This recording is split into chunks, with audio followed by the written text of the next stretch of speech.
Thank you for staying with us. We still have public affairs analyst Dipo Iwoli with us in the studio, and we've been talking about the summit that 49 African leaders converged on in Washington, D.C., the United States, that was led by the President Joe Biden. And we've been talking about takeaways from that conversation. And before we went on the break, we were looking at organizations like ECOWAS and the AU, yes, what they are meant to do in uniting African countries that we're not seeing. What do you think is that missing link? What is even holding us back from perhaps reaching out? Yes, we have this organization, yet we are not reaching out to one another to addressing what it is we need to address. Yeah, I think part of what we discussed up there was we fundamentally don't like each other, and that's an unfortunate problem. Then we also have the Francophone. You think Africans don't like each other? It's reflective in how we treat ourselves. It's reflective. I mean, we've had different cases of xenophobic attacks in the last couple of years, and even within our own country, how are we treating ourselves? How are we treating ourselves? Do we treat ourselves with respect?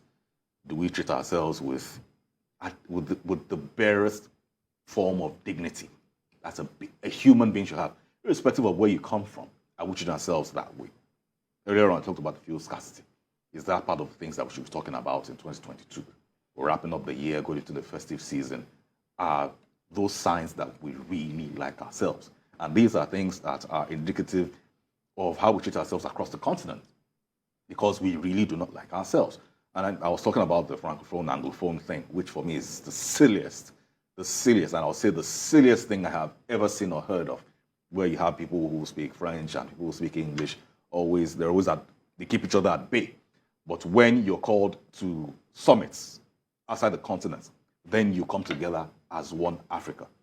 But back home, you're not working together to see how you can grow each other's economies. For me, that's very silly. And either we like it or not, these countries that keep calling our leaders over will always do that because they have one thing over us. It isn't about the colonialism or slavery or any of that. It's about economic leverage. And that's really just the fact of it. Money speaks. When money speaks, you have to listen. How have we been able to say that as a continent? We have nations here. Can we say that on some level we have some economic leverage? The leverage we have is the leverage of resources.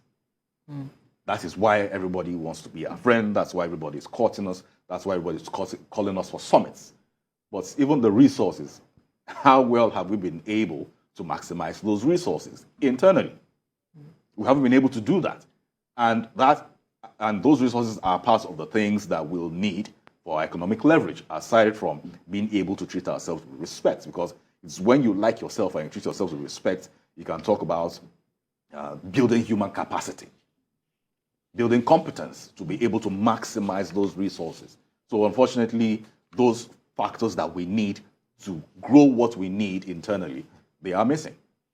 All right. Some people have analyzed this meeting in the U.S. as a strategy by the United States to counter the influence of China and Russia on the African continent. But a lot of others have said, well, it is just a way of the United States mending relations between Africa, especially after the Trump era, where Trump's position didn't seem to be very friendly towards African countries. So the government of President Biden is trying to see how he can, open up and then oil the relations between United States and African countries and all of that. What would you make of that? Well, I would say in this case, two things can be true. And in the order you stated it, that is how the truth is. The first is it is a very strategic time for them to say, okay, you know what, come back to the fold. We want to be friends again, because there's been a huge investment with China. Russia too, they're making inroads into different parts of Africa and also seeing how they can gain some kind of support, whatever support they can get with the war with Ukraine and all of that. So yes, they are looking to see how they can bolster relations with Africa. And it still goes back to my overall point of personal interests. That is where all of this comes to.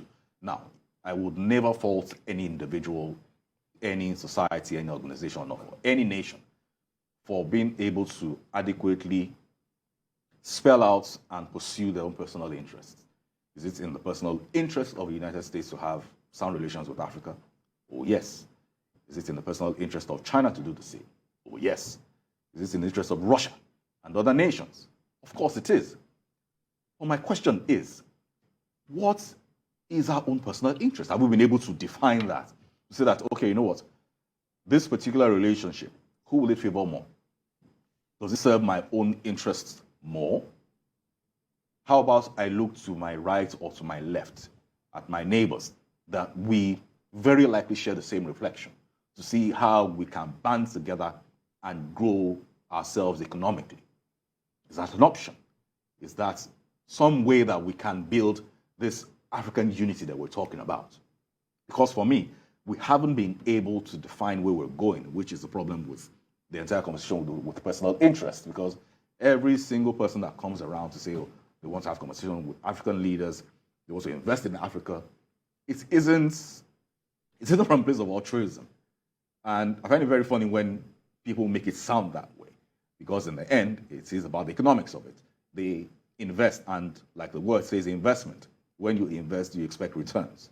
If Africa didn't have huge potential for returns, we won't have nations like the US, China, Russia, India, looking to see how they can invest aggressively. And in some cases, to see how they can even sabotage each other because of how they want to invest in Africa. So if you have these nations competing for our attention, for our resources, how about we look inward and say that... What with looking inward and perhaps relating with one another as African countries change in our relating with the Western world? What would it change? Oh, I'm not suggesting it changes anything. I'm saying, would it improve anything? Would it improve our negotiation with these countries? Oh, yes, which is the ultimate goal for me, because in the end, I talked about economic leverage earlier. When we're able to build ourselves here economically, then we can always say, okay, you know what? We want to have a certain say to this extent, because either we like it or not, we don't really have a lot of say in these conversations. Yes, of course, they will say they have delegations where they have these conversations and then they negotiate and say, okay, item 6, we think we want to amend it. Item 7, we need to take it out. But the question is, who is doing a lot of the talking? Who is doing a lot of the drafting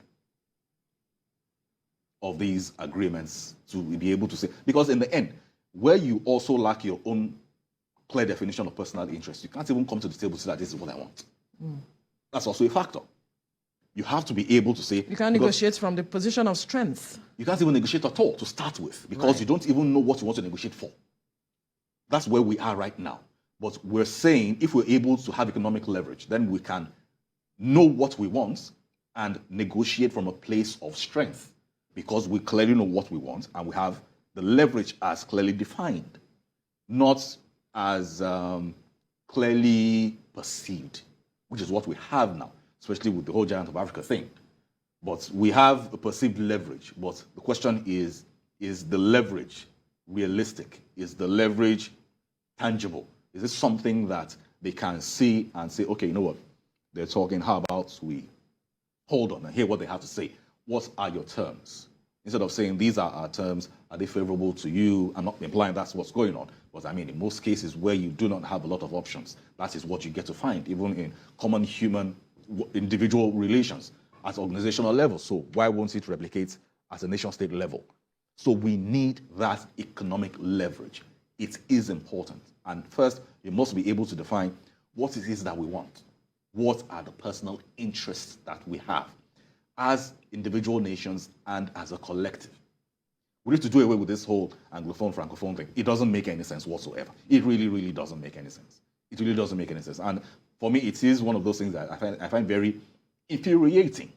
Because, I mean, it's not for other people to then say that, oh, it is also perpetrated by the West. But the question is, they aren't here with us. If I say I want to reach across to my counterpart, who is a Francophone-speaking president, France won't be on the other end of the call to say, okay, you know what, don't break Nigeria's president's call. They won't do that. It's up to you to pick up the phone and have a conversation with me. If we have a language barrier, that's why we have translators. I mean, they've all gone to the US now, an English-speaking nation. and they communicate. So you can communicate with them in the US with your translators, but you cannot communicate with me with your translators on the same continent. What are we doing? Well, I think at that level, everybody understands the language. Of course. And we want to believe that there is no African country, there's no African president or president on the African continent that doesn't understand the language. Because when they meet, there are technology gadgets where everybody, you speak and then it's translated to almost all the international languages that people can speak. But let's talk about the issue of technology. America is the arrowhead of technology anywhere in the world right now. Of course, we've seen the impact of China, we've seen the impact of Japan, we've seen the impact of other countries who are also on that, South Korea, who are also on that lane. But however, when it comes to the resources, capacity, the perception, the influence, around the world, America still has that level of edge when it comes to technology. And the world is moving towards technology, where technology is needed in agriculture, where we have some of our very strong resources, in natural resources, in human capacity development, in anything that we talk about. What should Africans or African leaders going to the US, what should they be bringing back in that regard? And well, they should be able to bring back firm agreements. Say, okay, you know what, you have, still goes back to, do we know what we want? Do we know why we're there? Well, let's assume that we do, and we're able to say, okay, for this particular nation, your priority is agriculture. This other nation, your priority is the Internet of Things, and then you're able to clearly articulate, say, you know what, in this bilateral agreement, this is my own takeaway from it. I want Cisco in my country. I want a chip manufacturing company in my country. I want this particular organization in my country, or organizations within this particular sector. I want them in my country, and don't just come to stay in perpetuity. You come, you train my folks for a couple of years, and then our people take over after a couple of years, of course, within fair deals. But I'm afraid that isn't a lot of what we're getting to see. There are a few African nations and African leaders that have been able to do that. That's President Kagame of Rwanda. He's quite good with that kind of negotiation, where he's able to go to other countries and just look at what's going on, and trust me, he's not coming back empty-handed. Because in a couple of months, he's going to replicate whatever he's seeing in your country. Either he does it himself, or he calls you to come and do it for him. That's how he moves. And that is how every other African leader should move, because that is moving with intent and being deliberate with these trips. Because these trips aren't just for you to go and change the weather. That's not the objective of it. It's for you to say that, you know what, I'm going to represent my country. What are we going to get out of it? Because the people calling you over are also looking at what they're going to get out of it. And there's nothing wrong with that. In life, you get what you negotiate out of it. And in some cases and in most cases where you don't even negotiate out of it, whatever is handed to you is whatever you get to collect, because you didn't negotiate for it.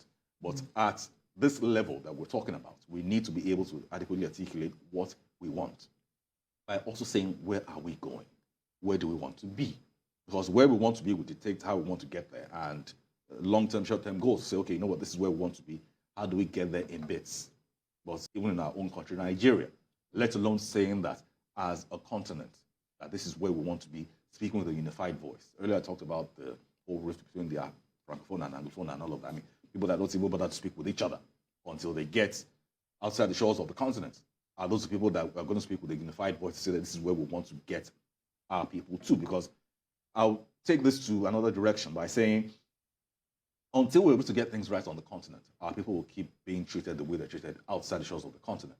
And we'll keep talking about issues of racism and all of that, because they know that your home country or your home continent will very likely not do anything about it, because they have no leverage. But we have to address all of that for the future, not just of our individual nations of the continent, but most of all for the Black race. Well, if you talk about where we are heading towards an election year, and the president there at that platform said he was going to ensure that he delivers a credible poll, so to speak. And there are those who would say that looking at that statement, we see the Electoral Act. He was able to ensure that there were improvements to that.